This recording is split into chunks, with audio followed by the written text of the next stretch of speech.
Everyone, आज हम करेंगे कक्षा 10वीं का गद्य खंड का पार्ट 2। पार्ट 2 का नाम है बाल गोविंद भक्त और इसके लेखक हैं रामवृक्ष बेनीपुरी जी। रामवृक्ष बेनीपुरी जी का जन्म 1899 में बिहार के मुजफ्फरपुर जिले के बेनीपुरी गांव में हुआ था। लेखक जो थे, लेखक कौन थे? रामवृक्ष बेनीपुरी। लेखक बचपन में ही स्वयं को पक्का ब्राह्मण मानते थे। वह ब्राह्मण की पहचान कराने वाली सभी क्रियाएं करते थे। इस बात पर विश्वास करते थे कि ब्राह्मण का ज्ञाता केवल ब्राह्मण होता है। एक तेली के आगे लेखक का गर्व से ऊंचा सिर स्वयं ही झुक जाता है। हमारे समाज में तेली का यात्रा के समय मिलना अच्छा नहीं समझा जाता है। बाल गोविंद भक्त वर्ष के 60 वर्ष के मझोले कद वाले व्यक्ति थे। मझोला कद होता है ना ज्यादा लंबा ना ज्यादा छोटा, मीडियम कद, ठीक है। 60 के ऊपर ही होंगे, मतलब लगभग 60 से ऊपर की उनकी आयु रही होगी। बाल पक गए थे, दाढ़ी लंबी नहीं थी और बाल जटाजूट नहीं थे, मतलब उनके जो बाल थे वो पक चुके थे। पक मीन्स सफेद हो गए थे और उनकी दाढ़ी लंबी नहीं थी और उनके बाल जो थे वो साधुओं की तरह जटाजूट नहीं थे। किंतु हमेशा उनका चेहरा बालों से जगमगाता रहता था। उनका जो चेहरा था वो सफेद बालों से जगमगाता रहता था। कपड़े बिल्कुल कम पहनते थे। कमर में एक लंगोट और सिर पर कबीर पंथियों सी कनफटी टोपी पहनते थे। कमर में वो सिर्फ एक लंगोट पहनते थे और जो सर पर वो कैसी टोपी लगाते थे, यहाँ से कानों से फटी हुई, ठीक है। एक काली कमली ओढ़ लेते थे। जब जाड़े की सर्दी आती है, सर्दी का मौसम आ जाता, जाड़ा पड़ना शुरू हो जाता, तो एक कमली ओढ़ लेते थे। उनके मस्तक पर, मतलब उनके माथे पर हमेशा रामानंदी चंदन का टीका लगाते थे वो। और वो किस तरह लगाते थे? जो एक नाक के एक छोर से शुरू होते हुए दूसरे छोर तक चलता था, लगाते थे। औरतों के टीके की तरह उनका टीका होता था। गले में वो तुलसी की जड़ों की माला पहने रखते थे। बाल गोविंद भक्त साधु नहीं थे। जो उनकी आदतें थी वो एक साधु वाली थी, लेकिन वो वेशभूषा से बिल्कुल साधु नहीं लगते थे। बाल गोविंद भक्त उनकी गृहस्थी थी, ठीक है। उनके गृहस्थी में मतलब उनका पुत्र था, उनकी पुत्र वधू थी और वो अकेले वहां तीनों रहते थे। थोड़ी उनकी खेती बाड़ी भी थी और उनका मकान साफ सुथरा एक उनका मकान था। किंतु वो खेती बाड़ी करते, परिवार रखते बाल गोविंद भक्त थे। साधु की सब परिभाषाओं पर वो खरे उतरे। मतलब उनके पास गृहस्थी थी, सब कुछ था, परिवार था, बेटा था, एक सुंदर मकान था, स्वच्छ मकान था, खेती थी, उनकी खेती बाड़ी करते थे वो। तो उस ऐसी साधु की सभी परिभाषाओं पर अच्छे उतरे थे, खरे उतरे थे। कबीर को वो अपना साहब मानते थे, मतलब कबीर को ही वो अपना सब कुछ मानते थे। उन्हीं के गीतों को वो गाते थे और उन्हीं के आदेशों पर वो चलते थे। कभी झूठ नहीं बोलते थे, हमेशा सबके साथ खरा व्यवहार में अच्छा व्यवहार करते थे। किसी से भी दो टूक बात करने में संकोच नहीं करते थे। मतलब अगर कोई कोई गलत कार्य कहीं पे हो रहा है तो वहां बोलने से वो नहीं घबराते थे, वहां पे वो बोलते थे। हाँ, वो कभी झूठ नहीं बोलते थे और किसी के वस्तु को वो व्यवहार में नहीं लाते थे। उनकी जो आदतें थी वो बिल्कुल साधुओं जैसी थी। किसी की चीज को वो नहीं छूते थे, किसी के वस्तु को बिना पूछे व्यवहार में नहीं लाते थे। वो अपने नियमों के दृढ़ थे, पक्के थे। इस नियम को कभी कभी वो इतनी बारीकी से अपने आप पर लागू करते थे कि वो शौच तक के लिए दूसरों के खेत तक में नहीं जाते थे। वो गृहस्थ थे, लेकिन उनकी सब चीजें साहब की थी। साहब कौन थे? कबीरदास जी। जो कुछ खेत में पैदा होता तो उस खेती को लेकर वो जो अनाज उनके खेत से निकलता था उस अनाज को वो अपने सर पर रखकर 4 कोस दूर जाते थे। कहाँ? कबीर पंथी मठ में। और वहां पे उन्हें अपने जो अन्न होता था उसको वो चढ़ा देते थे और है ना, और उसको प्रसाद के रूप में जो उसको वापस मिलता था उसी ही से अपने परिवार का वो गुजर बसर करते थे। इन सबके ऊपर मैं तो मुग्ध था उनके मधुर गान पर।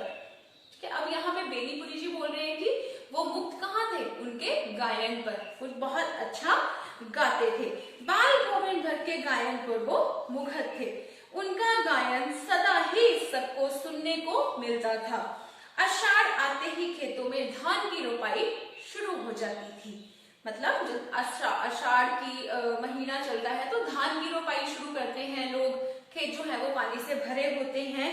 पूरा गांव, आदमी, औरतें, बच्चे सभी खेतों में दिखाई देते हैं। पूरा का पूरा गांव जो था वो खेतों में दिखाई देता है। खेतों में रोपाई करते समय हर किसी के कानों में गाने का स्वर गूंजता है। इसका कारण था कि बाल गोविंद भट्ट खेतों में रोपाई करते समय गाना गाते थे। पूरा का पूरा गांव जो था वो खेतों में काम कर रहा था। बच्चे, औरतें, बूढ़े, ठीक है, सभी लोग अपने अपने खेतों में काम कर रहे थे और सभी के कानों में एक ही स्वर सुनाई देता था, बाल गोविंद भट्ट जी की आवाज। क्योंकि बाल गोविंद भट्ट भी अपने खेतों में काम करते हुए गाना गाते थे। उनके कंठ से निकले हुए एक एक शब्द ऐसे लगते थे जैसे कुछ ऊपर स्वर्ग में जा रहे हैं और कुछ पृथ्वी की मिट्टी पर खड़े लोगों के कानों में जा रहे हैं। उनके संगीत से सारा का सारा वातावरण संगीतमय हो जाता था। जो पूरा का पूरा वातावरण था वो संगीतमय हो जाता था। सभी लोग एक ताल में, एक क्रम में काम करने लगते थे। वे भादों की अंधेरी रातों में पिया के प्यार की शौक होती थी। जब सारा उनके अनुसार प्रिया साथ होते हुए प्रियतमा अपने को अकेली समझती है, इसलिए बिजली की चमक से चौंक उठती है। अब भादों की रात है तो भादों की रात कैसी होती है? भादों का महीना आता है तो वो जो रात होती है वो बहुत अंधेरी रात होती है। ठीक है, उस समय क्या होता है, ऐसा वो बोल रहे हैं कि उनके अनुसार पिया साथ होते हुए भी प्रियतमा अकेला महसूस करती है। इसलिए क्या होता है, बिजली जो है वो चमक से वो चौंक उठती है। और जब सारा संसार सो रहा होता है उस समय बाल गोविंद भक्त का संगीत जाग रहा होता है। बाल गोविंद भक्त कार्तिक से फागुन तक प्रभाती गाया करते थे। मतलब सुबह सुबह वो गाना शुरू कर देते थे। जैसे जैसे सर्दी की रात आना सर्दियां शुरू हो जाती थी तो उस समय वो प्रभातियां शुरू हो जाती थी बाल गोविंद भक्त जी की। वे सुबह अंधेरे में उठते थे। 2 मील चलकर नदी पर वो स्नान करने जाते थे। 2 किलोमीटर तक वो पैदल चलते थे, स्नान करने वहां जाते थे। वापसी में गांव के बाहर पोखरे पर वे अपनी खंजरी लेकर बैठ जाते थे। खंजरी होती है, एक इंस्ट्रूमेंट होता है, ठीक है, जिसको वो वापसी में आते समय क्या करते थे, एक पोखरे पर वे बैठ जाते थे और वहां फिर अपने गीत वो गाने लग जाते थे। लेखक को देर तक सोने की आदत थी, परंतु एक दिन उनकी आंख जल्दी खुल गई। वे माह के दिन थे। लेखक को बाल गोविंद भक्त का संगीत गांव के बाहर पोखर पर ले गया। लेखक ने जैसे ही सुना तो लेखक ने क्या किया, वो भी वहां उस पोखर तक पहुंच गए। वे अपने संगीत में बहुत मस्त थे। उनके माथे पर पसीने की बूंदें चमक रही थी। बाल गोविंद भक्त जो थे वो अपने गायन में बिल्कुल खो चुके थे और उनके माथे पर पसीने की कुछ बूंदें जो थी वो चमक रही थी। लेकिन लेखक ठंड के मारे कांप रहे थे। गर्मियों में उमस भरी शाम को भी वे अपने गीतों से शीतल कर देते थे। जब गर्मियां होती है तो शाम के समय जब बहुत ज्यादा गर्मी पड़ती है तो वो उन शामों को भी अपने गायन से शीतल कर देते थे।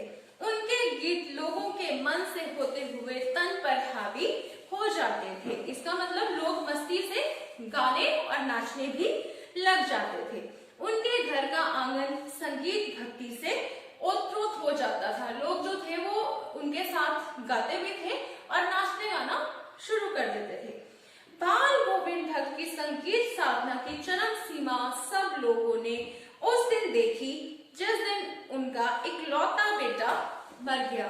जिस दिन उनका इकलौता बेटा खत्म हो गया था, मर गया था, उस दिन उन सब लोगों ने बाल गोविंद भक्त की संगीत साधना की चरम सीमा को देखा था। उनका बेटा दिमागी तौर पर थोड़ा सुस्त रहता था। बाल गोविंद भक्त उस पर अधिक ध्यान देते थे, बहुत ज्यादा उसका ध्यान रखते थे। उनके अनुसार ऐसे लोगों की अधिक देखभाल करनी चाहिए, उनको ज्यादा प्यार की आवश्यकता रहती है। उनके बेटे की बहू बहुत सुशील थी, वो अपने जो सारे उनके फर्ज थे उनकी बहू बहुत अच्छे से उसको निभाती थी। उसने आते ही घर के सारे काम को संभाल लिया था, जो भी उसके काम थे उनकी बहू उसने अपने फर्ज जो थे वो बहुत अच्छे से संभाल लिए। अपने फर्ज थे बहुत अच्छे से वो संभालती थी और अपने सारे कार्य अच्छे से करती थी। अब उनका बेटा बीमार है, इसकी खबर रखने की लोगों को कहाँ फुर्सत, किंतु मौत तो अपनी और सबका ध्यान खींच कर ही रहती है। हमने सुना बाल गोविंद भक्त का बेटा मर चुका है। सब ये देखकर दंग रह गए। बेटे को आंगन में एक चटाई पर लिटाकर एक सफेद कपड़े से ढक दिया था। वह कुछ फूल तो हमेशा ही रोकते रहते।